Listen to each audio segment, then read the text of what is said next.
Paddy MacDonald is perhaps Ireland's most well-known salmon guide and instructor. Born near the famed River Moy, Paddy had already caught thousands of salmon by his 20s and has dedicated his life to helping others catch salmon on the rivers and lakes on the west coast of Ireland.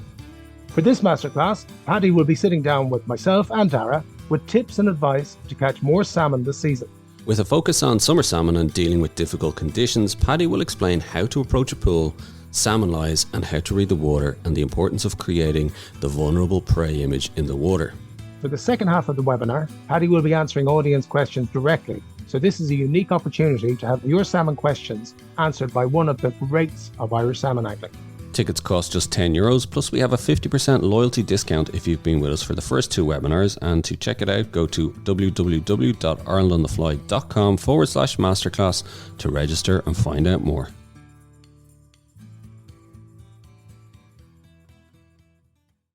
So hatcheries, Jim, as you hear from Phil McGinty and David Summer from the Tay, there's a lot to learn, there's a lot to digest. People are talking about it more and more. But really interestingly, we wanted to follow up with another episode from probably the most internationally renowned fishery scientist expert, who will sum it all up for us, but I think makes a big jump and has called for radical intervention is needed now. Anybody who has shown any interest in the Atlantic salmon in the past 30, 40 years will have come across Ken Whelan's publications. He really is renowned internationally as a fisheries scientist with an extensive international experience and substantial publication record. He's the go-to guy, whether it's stock management, fishery management, environmental impacts. There is no one more learned about the Atlantic salmon perhaps out there than Ken Whelan. And we're very privileged to have him on the show to sum up Series 1 and what we can do going forward. The drop in numbers is really, it's amazingly dramatic. And there are simple numbers that people can remember. The one that I think is most upsetting and most stunning is the fact that we have quite good numbers in terms of marine survival of the young salmon. How many of them actually come back to us as adult salmon? So the young salmon, as you know, are called smolts. These are the silver fish that are making their way out to sea after probably on average about 2 years in freshwater. And it used to be in the past, and in the past, I mean maybe 30, 40 years ago, that if you had 100 smolts going to sea and they stayed at sea for just 1 year, you would, on a good year, you could get 20 or 25 of those back. Now you're in a situation where it's a fantastic return if you get 8. And it's normally 5 or less. And then for the bigger salmon, it's progressively less and less. So we're now in a situation where we're getting very small numbers back into the river systems. And it's a combination, I think, of two things. There's a double whammy in that they're being hit certainly in terms of factors that are affecting them at sea. But obviously, there's a lot of man-made factors that we can control that also we've done a really poor job at actually controlling. So I think it's a matter of a twin track approach. You can't just look at one particular area, you have to look at both. And I think that's really the key to trying to stabilize the population. I think that's the stage we're at. I think you have to look at the salmon, I always think, as a patient. So first of all, you have to triage it. Then you have to stabilize it. Then you have to be in a situation then where you actually bring it to recovery. And then having got it to recovery, then you can actually see then, can you expand it? So I think that's the way you have to deal with the patient. And I think at this stage, we've done a bad job even initially at the triage part. But I think we are at the triage part now in the sense that we know the problems that are there and we really need to think about stabilizing. That's really where we're at. Do you think, obviously we know that the Atlantic salmon as a species has recently been put on the red list, the endangered list. Is that going to help? That is just the most important breakthrough. It really is an important breakthrough. And jumping right ahead, what does that mean to anglers? And I'm going to be a bit outspoken here because I think this is really important. We just don't have time, guys, and we're fiddling about. First of all, no wild salmon should be killed. End of. I don't care, and I was the one who did a lot of my team did a lot of the science that's behind the regulations and so on we have here in Ireland.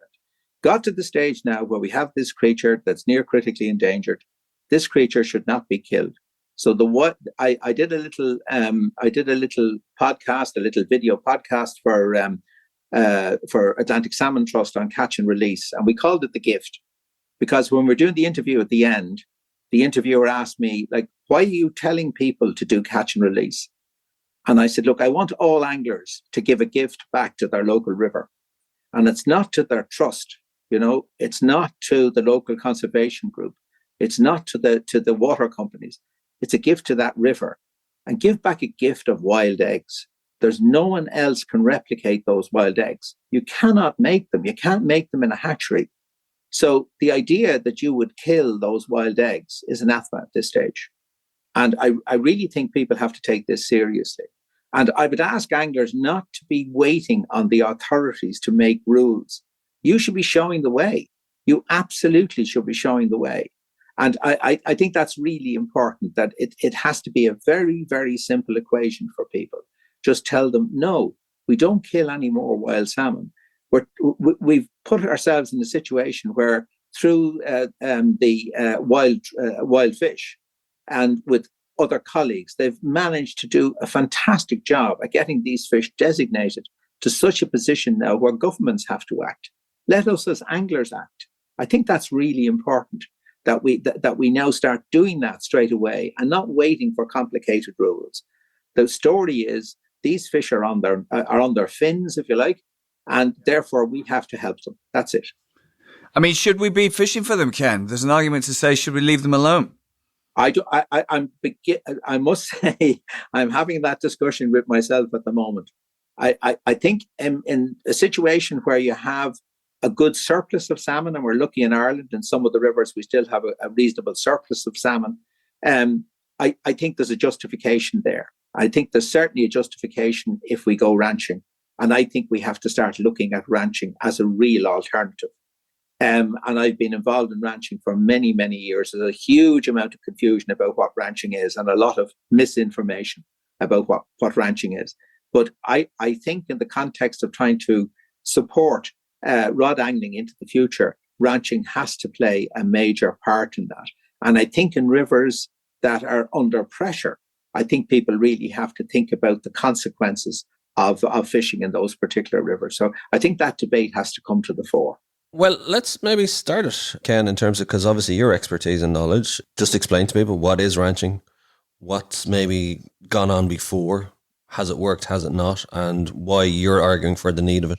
Okay, well, let me just explain a little bit about this thing about the surpluses and so on, because this is bread and butter to me, but some of the folks listening to us may not be as familiar with those particular concepts. So the salmon, one of the reasons it's such a fantastic creature is that it lays a very significant number of eggs. So it produces something like 650, 700 eggs per pound body weight. And this isn't because it's trying to actually be wasteful, but it's trying to produce very large numbers of juveniles because the survival to that stage where they're going to sea is quite low. So you can take it on average, it's about 1%. So about one of those eggs will eventually go out to sea as a little smolt in an entirely natural situation.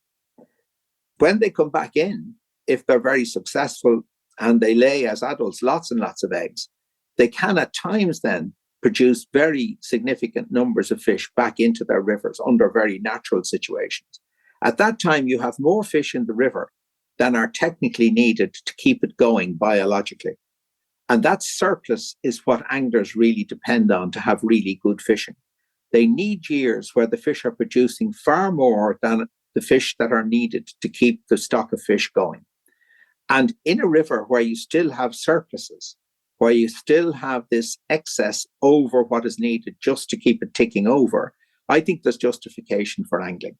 But if you're in a situation where your river is below that, and even if you're doing catch and release, there will be a certain amount of mortality in that catch and release. And that's a debate I think we have to have. Is that very small mortality, is that now acceptable? Are we happy that that's acceptable? I don't know. I think we need to have a discussion on that.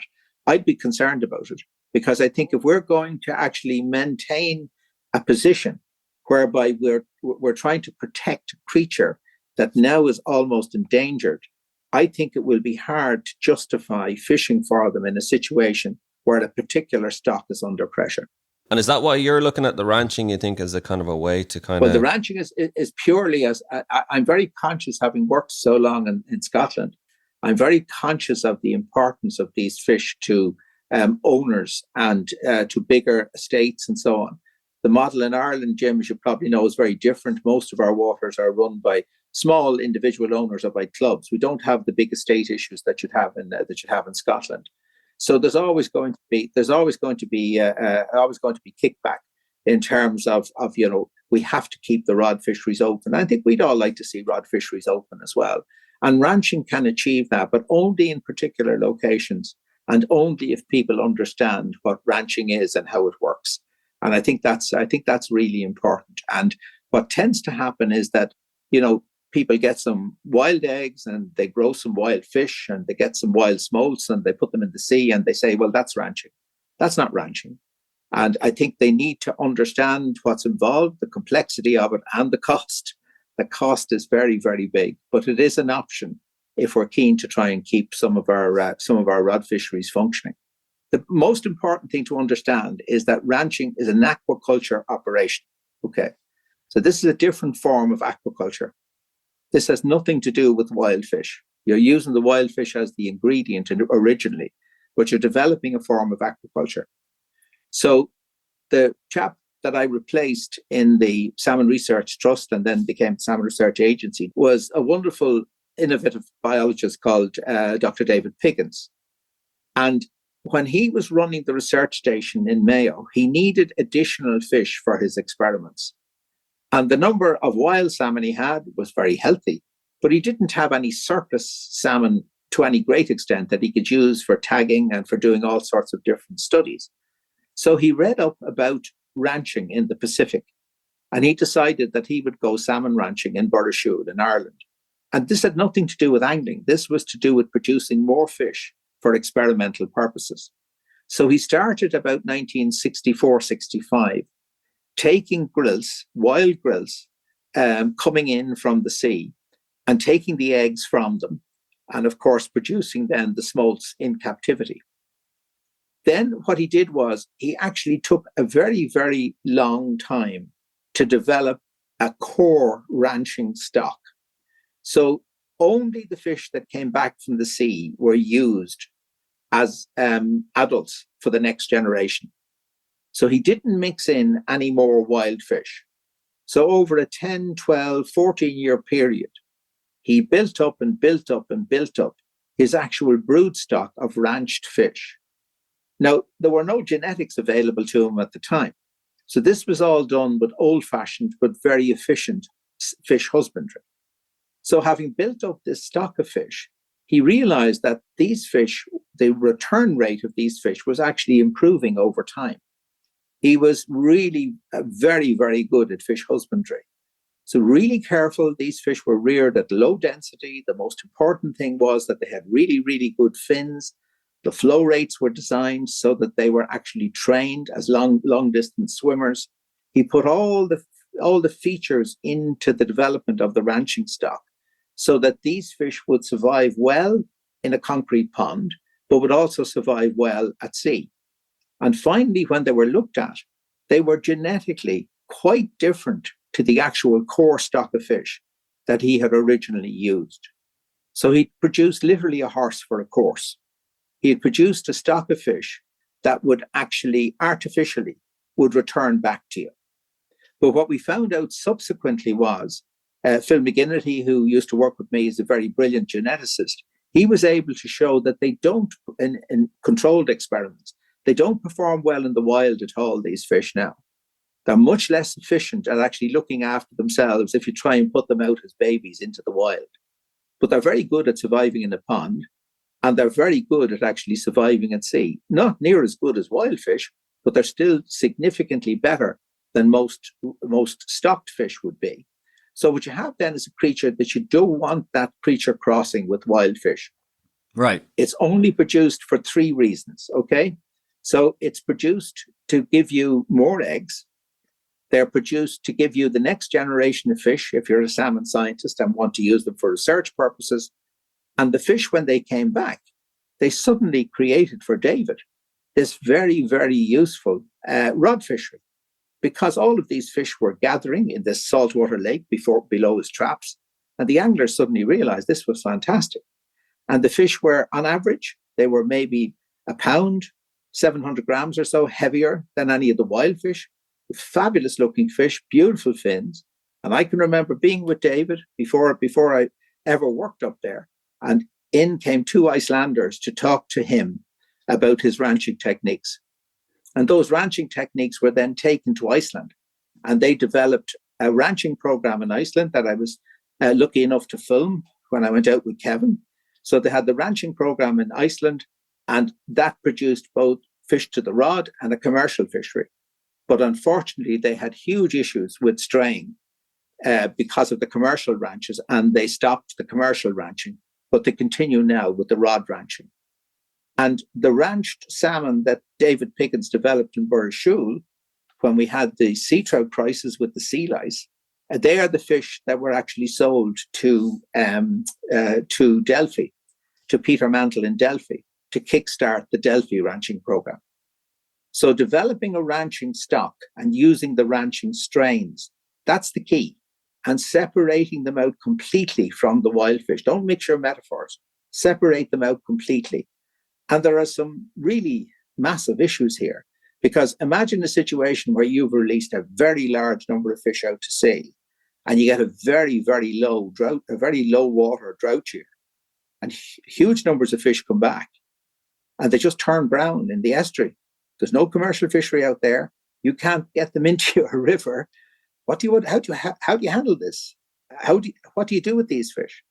So this isn't a simple thing, but it definitely works. The fish are fantastic. They're high quality. Anglers love it. But at the same time, they're very expensive. And nowadays, there's a lot of environmental hurdles to get over. If you've all those fish in the estuary, would you create more sea lice? You know, because you have to think of it as aquaculture. You can't think of it as wild. But I think there's opportunities, not necessarily in the rivers that currently exist as salmon rivers, but certainly in some of the rivers that might have very modest runs of salmon now at the moment. They could be the rivers that would become your ranching rivers because they're manageable and the size is manageable and you can put a trap in. If this isn't a successful example and rivers are looking at maybe we need to, go down the kind of stocking hatchery route, it's this broodstock you need to be integrating, or? Yes is the answer to that, but there are a few caveats. There's a few others that I know of that I think are very close for various reasons. I won't go into any detail now, but there are some other stocks that people have, they've gone ranching for other purposes and they've inadvertently produced stocks of fish now that I think would perform very well as ranched fish. But I think you're down to a situation where if you want to get a really successful ranching program going quickly, you have to get a ranch strain. Whether you get the ranch strain from Iceland, whether you get it from Ireland, whatever, you need to. It's exactly like buying a racehorse.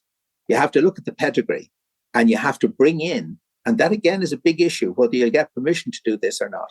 Would you get permission to bring in a non-native ranching strain to test it out? I don't know whether that's possible or not, but that's logically what you would do. Now, what we did was when we gave or sold the smolts to Peter down in Delphi, they actually performed better than we could possibly have imagined. And they were transported from Burrishoole down to a completely different system. And over the years, we've seen very little evidence of any impact from strain. So just to separate that into two pieces, straying doesn't mean that the adult fish don't appear in neighboring river systems. Straying means that they actually end up spawning in those other systems. And there's very little evidence from the limited amount of ranching we've done here that happens. But there are several different provisos. And one of the key ones, which I think may have been an issue in Iceland, you need to be really careful about imprinting the smolts. So if you're moving the smolts from one location to another, within about 6 or 8 weeks of going to sea, those fish are actually imprinting the smell or the taste of the river they're going to come back to into their brain. And if you make a mess of imprinting those fish, they'll get totally confused. So you really need to know what you're doing in order to be able to make this work. And it's not a simple matter of taking wild fish from any system, growing them to a small stage, and then expecting to get performance similar to the other ranching strains. That's fascinating. And I don't know whether you're aware, Ken, or not, that the Atlantic Salmon Trust, who you know well and have worked for many years on and off over the decades, at the moment they're in serious discussions about introducing some kind of ranching or stocking, as they're calling it, on the Dee, on the River Dee in Scotland, on the Royal Dee. And they're going to start with two styles. One is from memory, because I was on a webinar with them just the other day. One is from they will take the Celts, and they will take the Celts out, and they will bring them back on, and then strip them and use them as the brood stock. Or they will take the smolt. That instead of letting the smolt go out to sea, as we know, which is where the huge challenges are, and the mortality rates are massive, as well as going downriver to get to sea, may I add. They'll just take the smolt out and bring them on into a sexually mature fish in the hatcheries there, or in the labs. So what are your thoughts about that, and how does that feed into what you've just spoken about with regards to the wild strain, the all-important wild strain on the River Dee, and these new fish? Now, can I go backwards a step?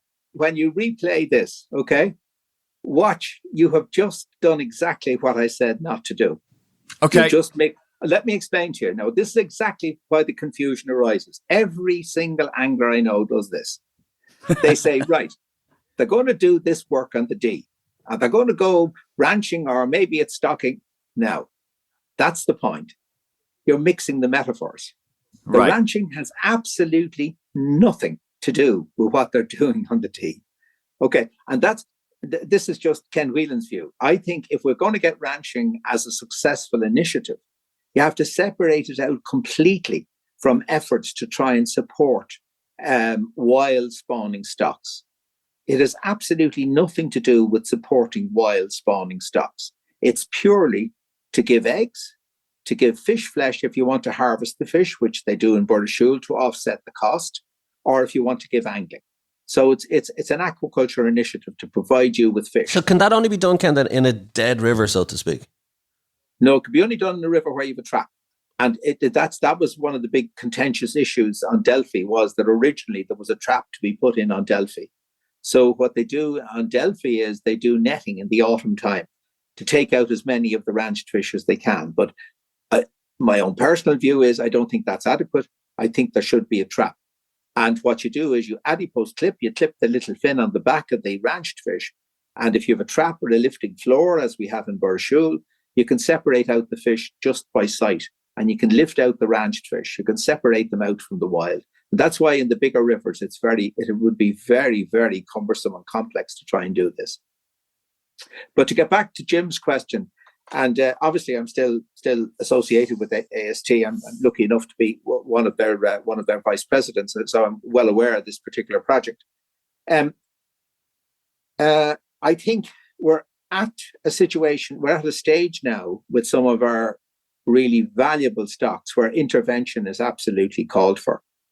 I think we can't sit back any longer and think it's going to repair itself. We have to see if we can help it along. And I think, as I understand it, in terms of what they're doing on the Dee, I think it's very sensible. They're taking techniques that have already been looked at and partially developed in other countries. There's been some very good work in the Bay of Fundy. There's been some work that I'm well aware of in France. There's been some work in Norway, all of which are around these particular type of approaches. So if you have a fish that has already laid her eggs, and you can then get that fish back to a situation where it's holding eggs the next year and release it into the wild, and you get a second batch of eggs out of that particular female, they're seeing whether or not that is useful in terms of boosting the stocks of juvenile fish. And most importantly, whether or not the fish that come back at the same rate i.e. that the survival is the same from a reconditioned Celt, from the juveniles from a reconditioned Celt, as distinct from a wild Celt. So again, I think that's very good, because again, it takes out the very big losses that you see. Generally, we see maybe about 5 or 6% of our fish coming back as previous spawners. We tend to get quite high survivals, funny enough, out as far as the ocean. But it's when they get to the ocean is when the numbers really drop. So if you can save some of those and you can then reproduce that set of eggs for a second time, that seems well worthwhile having a shot at and seeing exactly what's happening.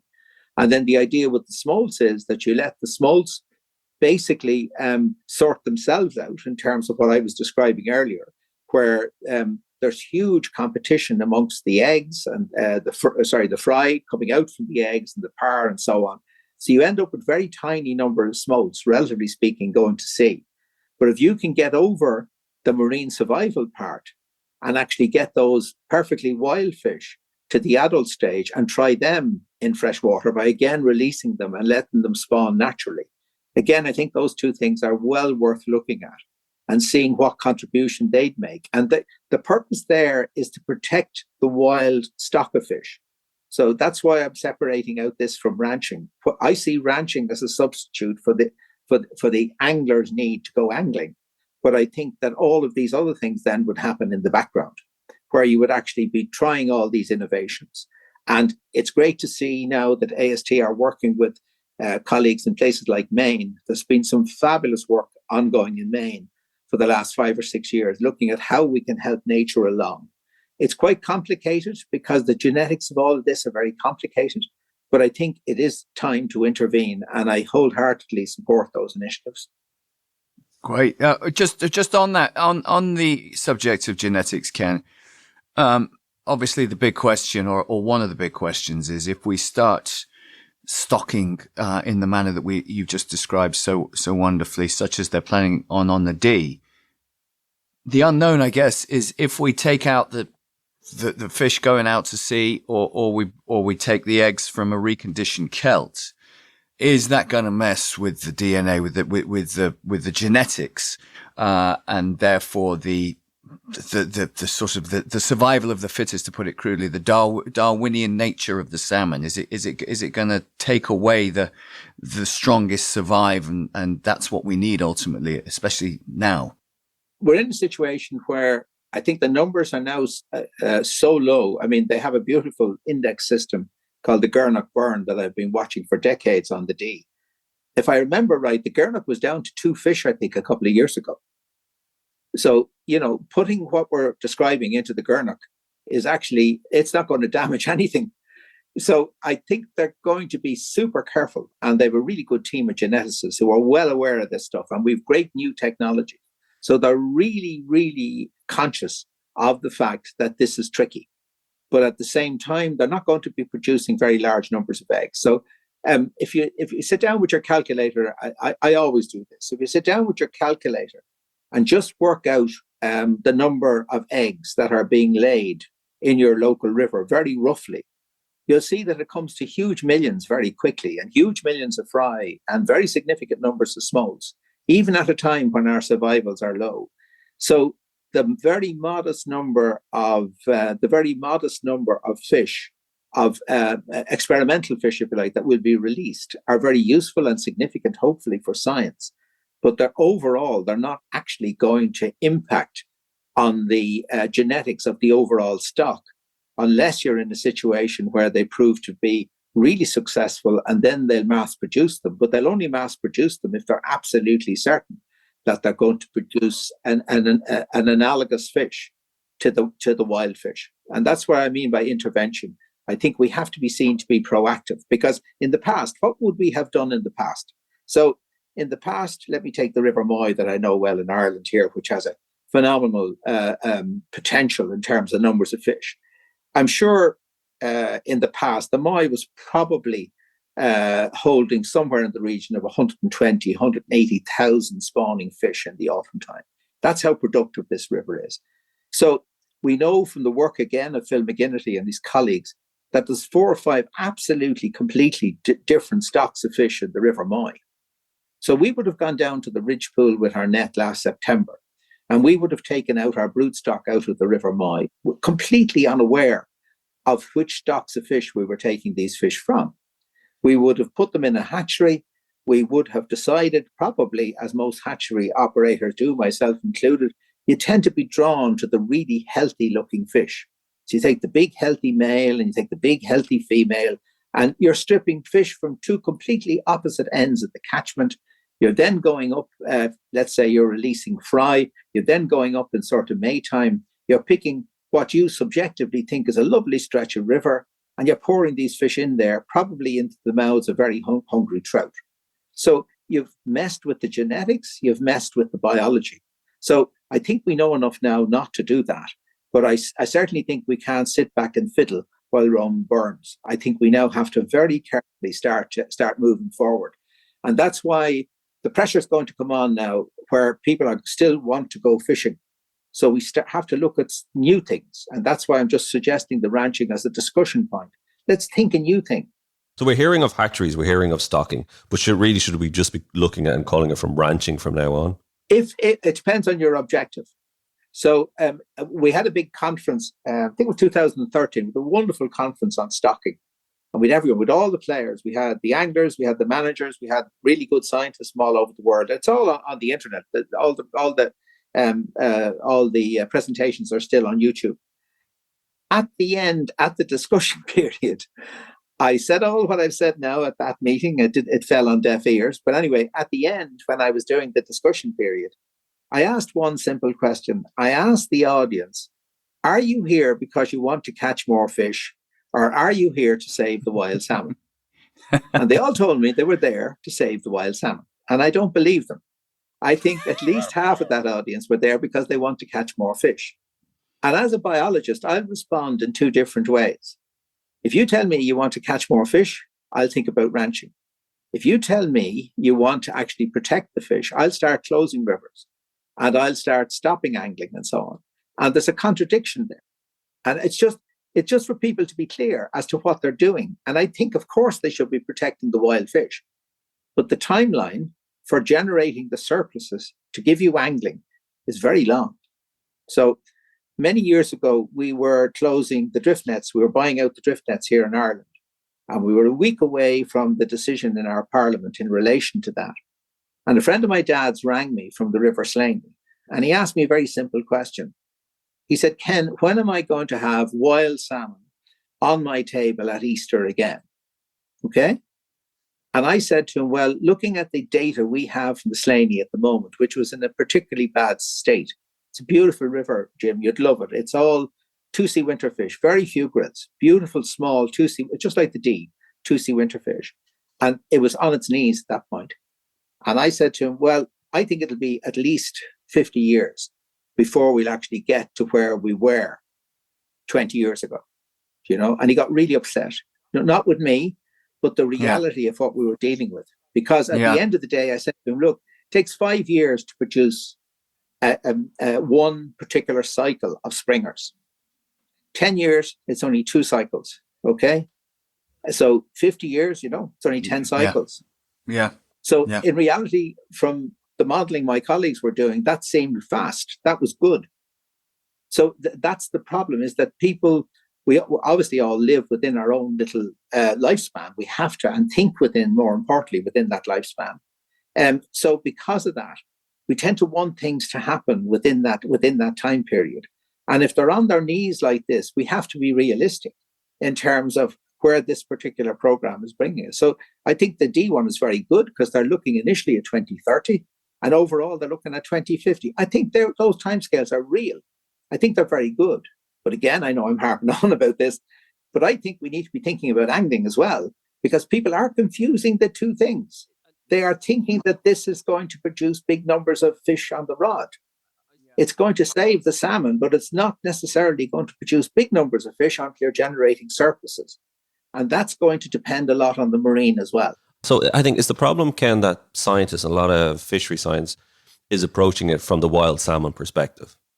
So there's a lot of opposition to hatcheries, ranching, any of that kind of stuff. They say, no, you have to focus on the conservation. Here's the science that says hatcheries don't work. Here's the science that says you can't go down that route, in the sense of that it'll just damage the wild stock, and let's not even consider it. Which is why I'm saying it's really enlightening to hear you, Ken, say we need to actually start looking at this. To be honest, let me put myself in my professional role in the past, when I particularly was with the Central Board, when I acted for a time as an advisor to the Minister. My job was to protect wild salmon. That was my job. So it was in that context. That's why I asked the question in 2013. I explained to people, like, as a biologist, I think my job is to protect wild salmon. My job is not to produce more salmon to the angler. It's to protect the wild salmon, and the salmon produce more salmon to the angler by producing surplus extra fish. And yet the anglers think the stocking is going to produce extra fish and can't understand why the biologists are against the stocking.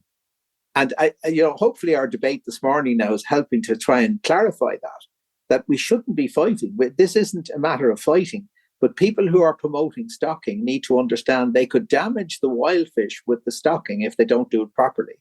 And they won't produce big numbers of surplus fish for a long time. And if they want fish for catching, they have to think of other ways of doing it, I think, anyway.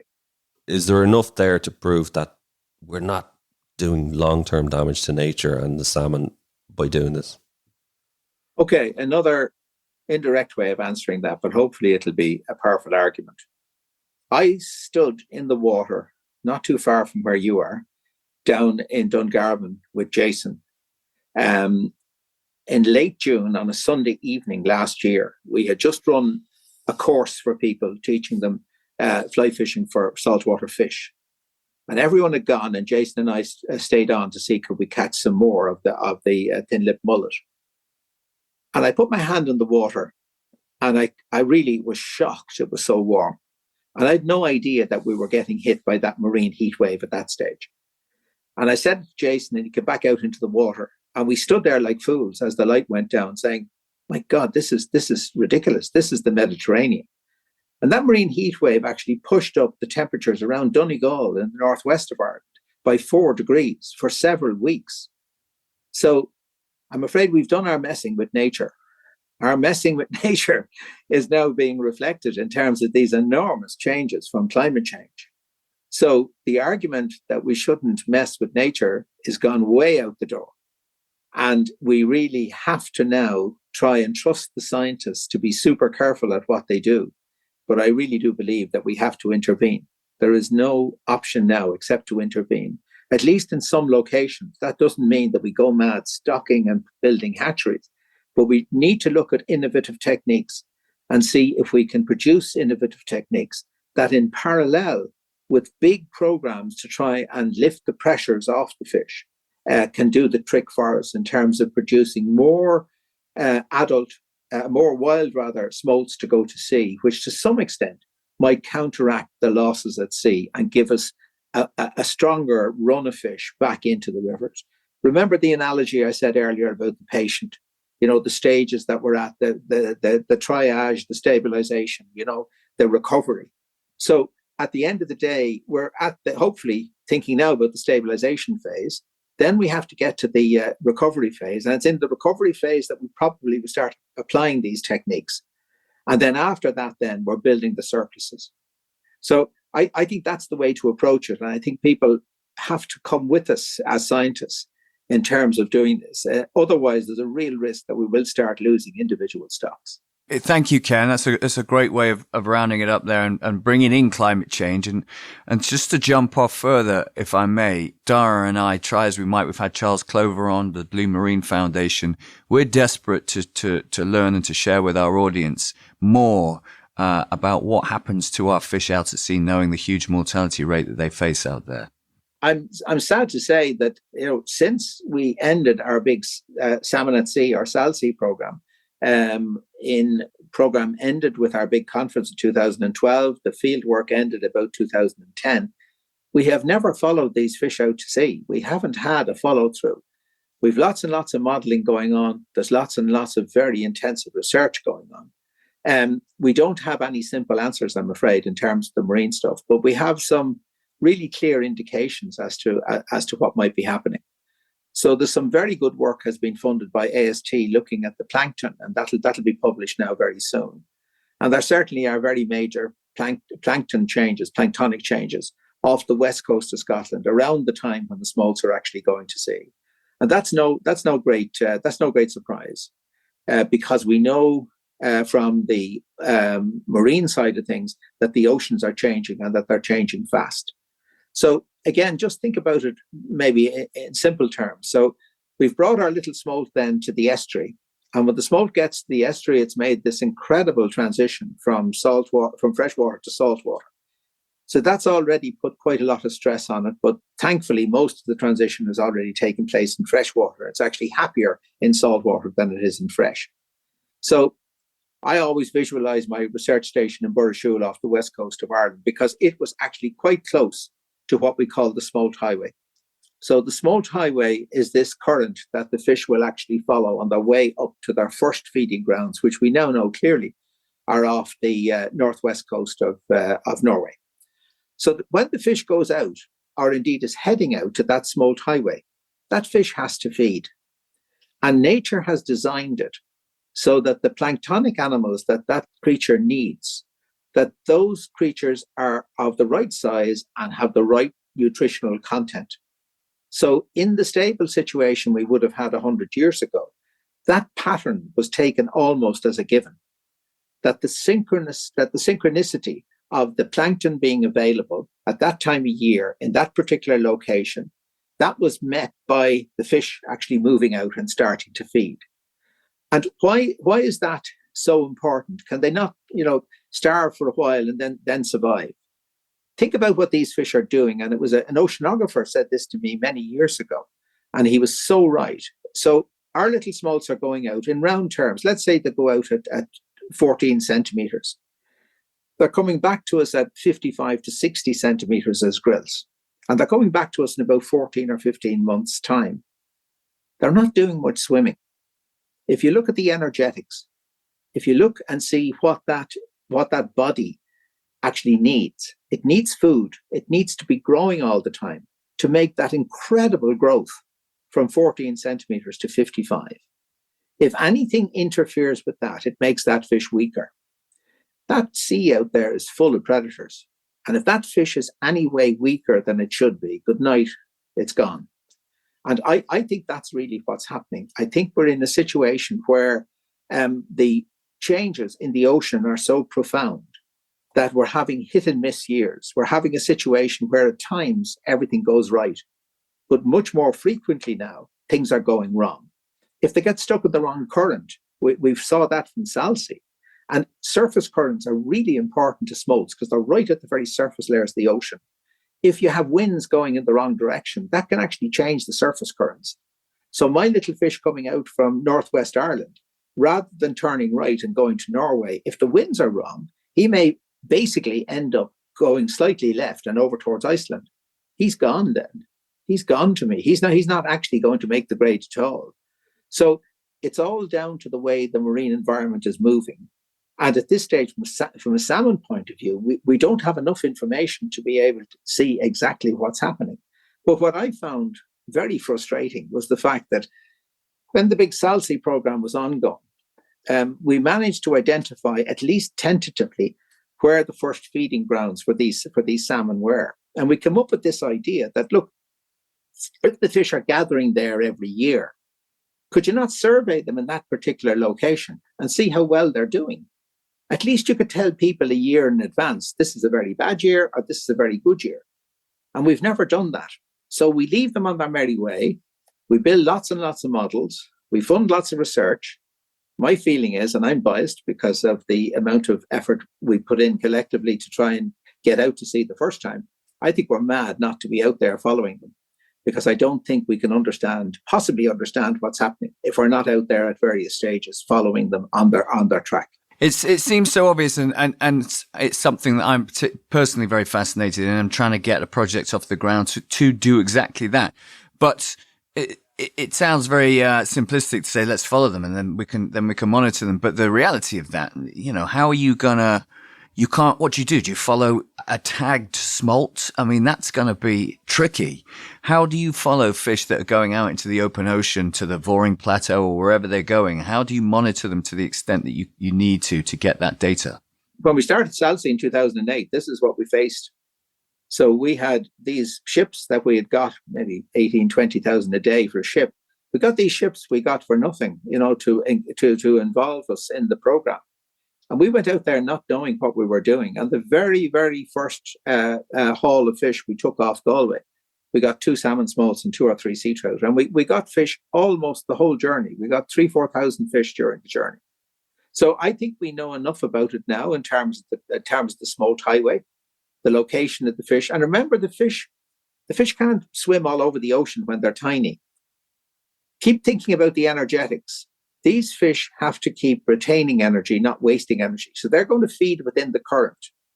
So if you know the pinch points in the current, you can actually sample those pinch points on the way up. And you certainly can sample in the area where they're feeding because they're being caught as a bycatch. And the Norwegian scientists can actually sample them whenever they wish. So yes, there are ways of doing it. And in the past, we had to unfortunately, we had to kill the fish in order to get the samples. So perhaps we can go a step further and we can actually start looking at other methods. So one thing that fascinates me, because I've been involved with environmental DNA now since maybe about 2016 or so, I think we're in a situation now where we probably could start taking water samples, and where we can screen the water samples for salmon DNA in those pinch points and start understanding then what's happening in terms of not so much looking for the fish as looking for evidence of the fish. It's well worth a try. I mean, again, it's a matter of pushing out the boat here. Not saying like we can't do it, but let's go out and try. Let's see what works. We had a great example of that with a paper that's just been published where one of the Marine Institute wave gliders from Ireland here, we put it on station off the west coast of Scotland in an area where we had picked up quite a lot of smolts during the Salsea program. So we had this tube-like submarine just under the surface, right? So the base is under the surface. It's on the surface as such, but it has part of it is just submerged. So it's waving, it's moving along on the waves, okay? And it's going east-west. So it's on duty, seeing kind of pick up some transmitter tags from the smolts. And it managed to pick up 4 smolts. I mean, this tiny little yellow tube managed to pick up 4 smolts because the scientists, I should say, put it in an area where from the netting, we had shown that there was quite a concentration of smolts in the past. So we need to be building on these things. One of our biggest issues is the fact that we manage our migratory fish as freshwater fish. So we are not part of the marine world. We don't have access to ships. We don't have access to the marine programs. It's improving, but it's very, very, very slow. And that's been a real difficulty for us down the years. I mean, am I right in thinking that one of the main hurdles, as basic as it is that the Atlantic salmon isn't classified as a marine animal, as a marine species at the moment, and therefore, we're not open to those resources. We don't get the offer that other marine species do that are in peril. Yes, is the answer to that. But again, just to give people some good news, there was a big program run by primarily the lead partner was the Game and Wildlife Conservation Trust with lots of other partners. But there was a big program run in the English Channel that was called SAMARSH. And as a result of the SAMARSH program, they managed to identify a lot of issues in terms of both salmon and sea trout that relate to this lack of designation. The fact that they're not seen as a legitimate component, inverted commas, of the marine environment. We're not looked to in terms of giving advice when they're building these big marine management programs, because salmon and sea trout are looked on as incidental. So the Game and Wildlife Conservation Trust at the moment are doing a really incredible job with the help of the Environment Agency and several other groups. They're reviewing all of this and they're saying, how can we redesignate this fish that, in the case of bigger salmon, spends most of its life at sea? So people are conscious of the fact that they're dealing with this creature. And now, again, that it's designated as near endangered, that gives us fantastic power in terms of being able to make these arguments in ICES and in Brussels. It sounds like, and I just want confirmation from you that we need to fund, because it's going to cost money. Anything going out to sea, as we know, is expensive. But does it sound like what would be really useful at this point in time is a campaign that really gets behind studying the fish when they're out at sea? I know we've had a documentary in Lost at Sea, but it seems like we need to step it up a gear. And that's certainly, if that's the case, it's certainly a campaign that I would be very happy to get involved with. What are your thoughts? Yeah, I think the most important thing is to have a champion within the marine world. I don't think ever again we should try and do it separate to the marine world. That was a nightmare. I mean, great, another documentary to tell you the story of Salsea, which was really fun. But when I think back on it, my God, it could so easily have gone bottom up. Because of the fact we didn't know what we were doing. We were in a strange world. We were trying to do all this stuff afresh. I think we do have really good openings through ICES, which is the International Council for the Exploration of the Seas. NASCO, the North Atlantic Salmon Conservation Organization, has done a fantastic job in working as an intermediary for AST and our partners, so that through our Likely Suspects framework, we've managed to hold a series of workshops with the marine scientists in ICES, where they have offered us all of their marine data, they've offered us advice, they've offered us support. It was the first time ever. That's a fantastic start. So we now need to go to the next stage, and we need to say, and it hasn't worked so far, I thought it would, can we have a place on your boat, and can we say where your boat should go?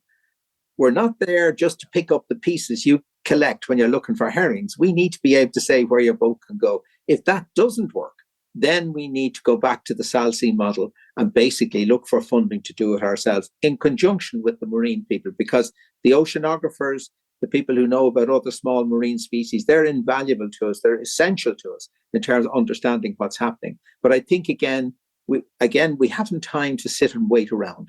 And I think we need to go out there. We have the beginnings of a good map now. And if you have a map, you should go exploring. And you need to jump in and start looking at things like this.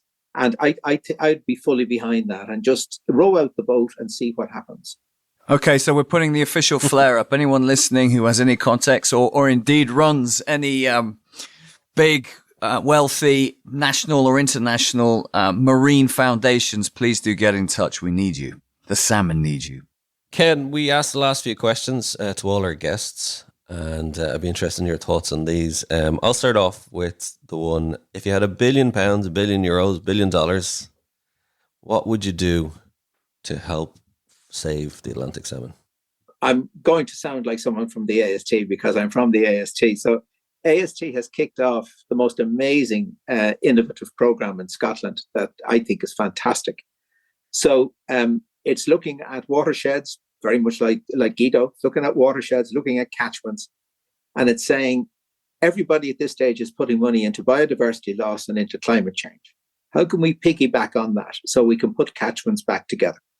So my £1 million would be designate my strongholds and move into those catchments and make sure that the pressures are lifted in those catchments and that we find a way of actually producing much bigger numbers of these wild fish. Because as I said earlier, we can't replicate the eggs in hatcheries. These are completely unique creatures, but we can help them along by taking a full catchment approach and really putting serious effort in. And we do have some real problems at the moment. We certainly, again, going back to the D, the work that's been done on the D in the last 15 or 20 years in replanting and so on is exemplary in terms of these increasing temperatures that we're seeing. And we're well aware in Britain and Ireland, we've had an enormous amount of water over the last 14 months. We're going to have the equivalent of that in terms of drought over a 14-month period in the very near future. The big problems happen when we have the droughts. Fish are actually relatively good at managing big floods. They're hopeless when there's no water. So my 18 million would be to make sure that we have thought about this and we have capacity to keep those big rivers flowing, to keep them cool, to make sure that we actually have all of the different creatures, the insects and so on, that these fish need to thrive. And we have the conditions for them to thrive. And that's where my money would go. I like it. Very specific. So what would that be? Reservoirs and restoration, broadly speaking. And it may be a matter of not so much that you actually have to have extra water, but you stop losing the water you are at the moment in terms of, we're back to your sewage and your abstraction. But some of these rivers really, for electricity purposes, for a few pence, are being abstracted to put down hydro schemes. They're being abstracted in terms of using water for agricultural purposes and so on. We need to be managing that water very differently. I don't think we're going to get an opportunity to be able to build the reservoirs, but in a drought situation, we have to have a program that we follow to sustain those flows at a critical level to make sure that we're optimizing our smolt production. And again, it needs a wholly catchment approach, I think.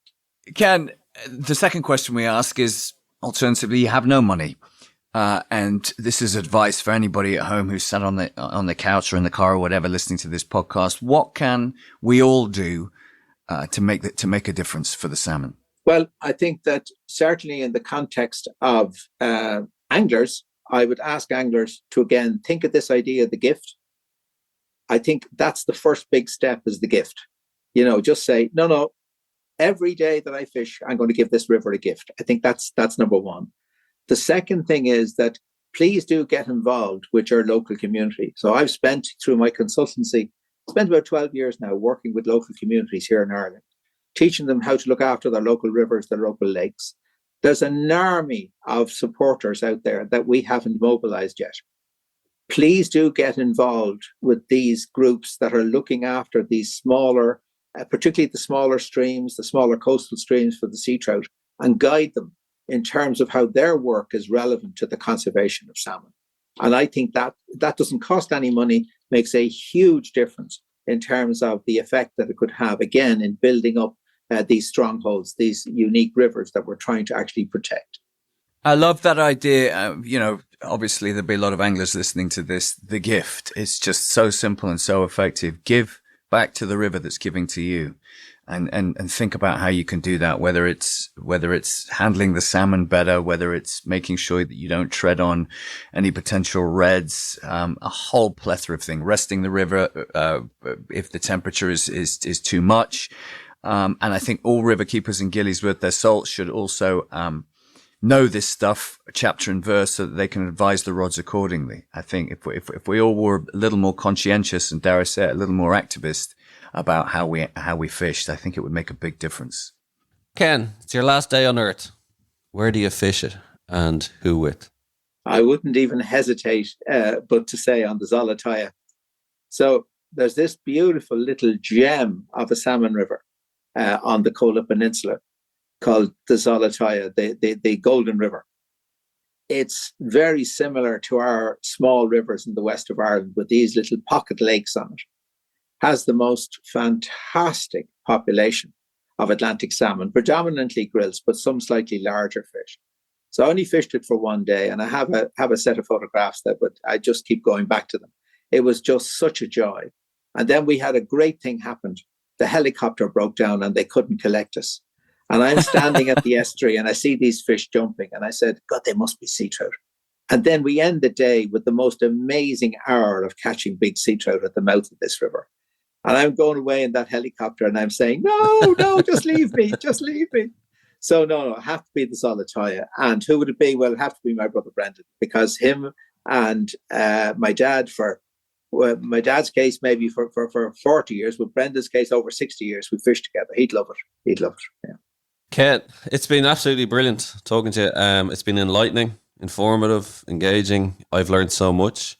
I think throughout the series, hopefully people have learned so much as well. And what I love about talking to you, Ken, is you've come at it from both sides, from the science, the angling, and hopefully I think people have had a better understanding from listening to you. I certainly have. I'm sure you have, Jim. And I'm a glass half empty when it comes to the plight of the wild Atlantic salmon, but maybe now I'm more glass half full when it comes to the plight of what we can do as anglers and what we might actually see a better future for that side of it. So you really have given us a very measured and balanced conclusion, I think, to the discussions, all the discussions we've been talking about on this first series of The Last Salmon.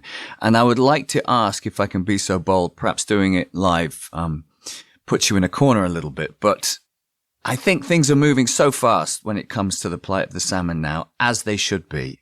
And I have a hunch that the next couple of years, we're all going to be learning as we go, anglers, scientists alike, anyone who's at all interested in the Atlantic salmon or indeed, rivers, cold, clean water. Could you come back on and talk to us as things progress? Because we do need a weather vane. We do need a sage. We do need a Jedi. I'm going to call you a salmon Jedi. We do need guidance. Obi-Wan. You are the Obi-Wan of the salmon world. Will you come back and give us your measured wisdom down the line as things no doubt unfold at the speed at which I think they will? The answer to that is, of course, yes. I'd be delighted to. The reason I'm hesitating is, really, I've had my days, doing my salmon stuff, and I've enjoyed them. I'm seeing some wonderful young scientists now doing their stuff. It's hard for me, obviously, to keep track of all of this because I'm not doing it anything close to full time now. But in the context of what I know and what's available to me, I'd be delighted to do that. But I would encourage you to, look for the young people who are now breaking the mold. The people who are going to say what I said earlier, that's nonsense, and they see a way forward. I'd welcome that. I love that. I love that sort of challenge. And in that context, yes, I'd love to be part of the debate. But I think at this stage, it's going to move on very quickly, as you say. And I think it has to be an integrated approach between the marine and the freshwater if we're going to make any sense of it. Ken, thanks so much. It's been an honour and an education. It was a pleasure. Coming up in the final episode of The Last Salmon. We've got a bonus episode for everybody here, haven't we, Dara? We've been closely following the story at Iceland that we opened the series with. And there's been some movement, perhaps sadly not all in the right direction. So we're going to throw it back to Elvar Fridriksson from the North Atlantic Salmon Fund and his pal Patagonia ambassador and angler extraordinaire Jasper Pakkanen. Listen and follow on Apple, Spotify, or wherever you get your podcasts. And don't forget to give us your feedback, rate and review. We want to open up the salmon discussion to you. And remember to keep in the fight for our salmon.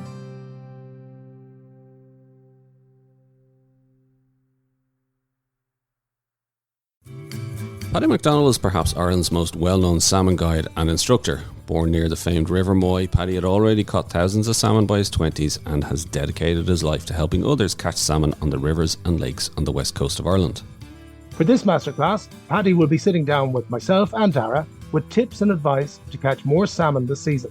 With a focus on summer salmon and dealing with difficult conditions, Paddy will explain how to approach a pool, salmon lies and how to read the water, and the importance of creating the vulnerable prey image in the water. For the second half of the webinar, Paddy will be answering audience questions directly. So this is a unique opportunity to have your salmon questions answered by one of the greats of Irish salmon angling. Tickets cost just €10, plus we have a 50% loyalty discount if you've been with us for the first two webinars. And to check it out, go to www.irelandonthefly.com/masterclass to register and find out more.